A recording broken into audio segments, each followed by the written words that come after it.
The king's golden image, Nebuchadnezzar the king made a fengold-plated image, whose height, including the pedestal, was 60 cubits, 90 feet, and its width 6 cubits, 9 feet.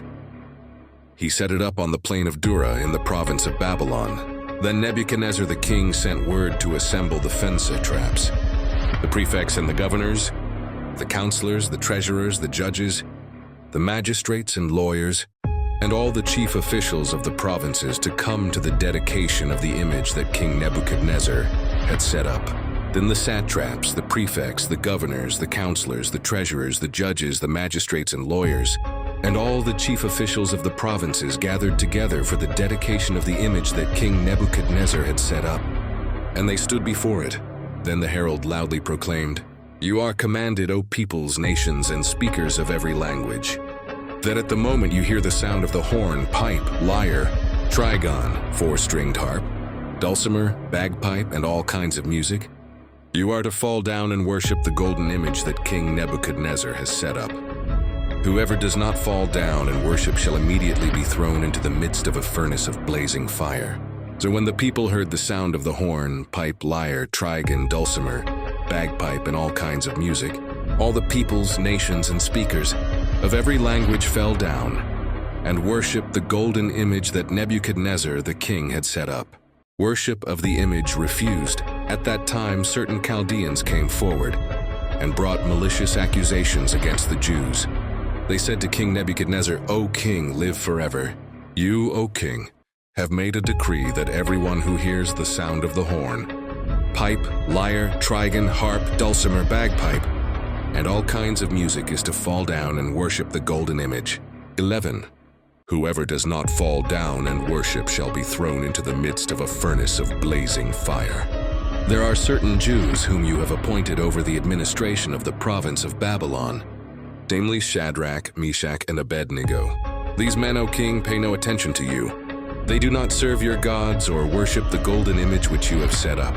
Then Nebuchadnezzar, in a furious rage, gave a command to bring Shadrach, Meshach, and Abednego. And these men were brought before the king. Nebuchadnezzar said to them, "Is it true, Shadrach, Meshach, and Abednego, that you do not serve my gods or worship the golden image which I have set up? Now if you are ready, when you hear the sound of the horn, pipe, lyre, trigon, harp, dulcimer, and all kinds of music, to fall down and worship the image which I have made, very good. But if you do not worship, you shall be thrown at once into the midst of a furnace of blazing fire. And what God is there who can rescue you out of my hands?"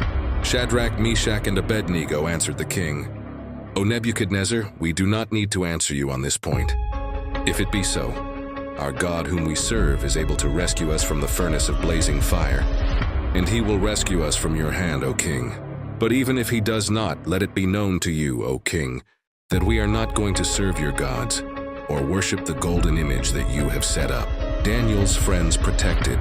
Then Nebuchadnezzar was filled with fury, and his facial expression changed toward Shadrach, Meshach, and Abednego. Then he gave a command that the furnace was to be heated 7 FN times hotter than usual. He commanded certain strong men in his army to tie up Shadrach, Meshach, and Abednego and to throw them into the furnace of blazing fire. Then these 3 men were tied up in their trousers, their coats, their turbans, and their other clothes, and were thrown into the midst of the furnace of blazing fire. Because the king's command was urgent, and the furnace was extremely hot, the flame of the fire killed the men who carried up Shadrach, Meshach, and Abednego. But these 3 men, Shadrach, Meshach, and Abednego, fell into the midst of the furnace of blazing fire still tied up. Then Nebuchadnezzar the king looked and was astounded, and he jumped up and said to his counselors, "Did we not throw 3 men who were tied up into the midst of the fire?" They replied to the king, "Certainly, O king." This is the story of Shadrach, Meshach, and Abednego, 3 faithful men who refused to bow down to King Nebuchadnezzar's golden idol. For their defiance, they were thrown into a blazing furnace, heated 7 times hotter than usual. He answered, "Look, I see 4 men untied walking around in the midst of the fire, and they are not hurt. And the appearance of the 4th is like Ephna, son of the gods." 6. Then Nebuchadnezzar approached the door of the blazing furnace and said, "Shadrach, Meshach, and Abednego, servants of the Most High God, come out of there." Come here." Then Shadrach, Meshach, and Abednego came out of the midst of the fire, and 7. The satraps, the prefects, the governors, and the king's counselors gathered around them, and saw that in regard to these men the fire had no effect on their bodies. Their hair was not singed. Their clothes were not scorched or damaged. Even the smell of smoke was not on them. 28p Nebuchadnezzar responded and said, "Blessed be the God of Shadrach, Meshach, and Abednego, who has sent his angel and rescued his servants who believed in, trusted in, and relied on him. They violated the king's command and surrendered their bodies rather than serve or worship any god except their own God. Therefore I make a decree that any people, nation, or language that speaks anything offensive against the God of Shadrach, Meshach, and Abednego shall be cut into pieces, and their houses be made a heap of rubbish. For there is no other God who is able to save in this way." Then the king caused Shadrach, Meshach, and Abednego to prosper in the province of Babylon.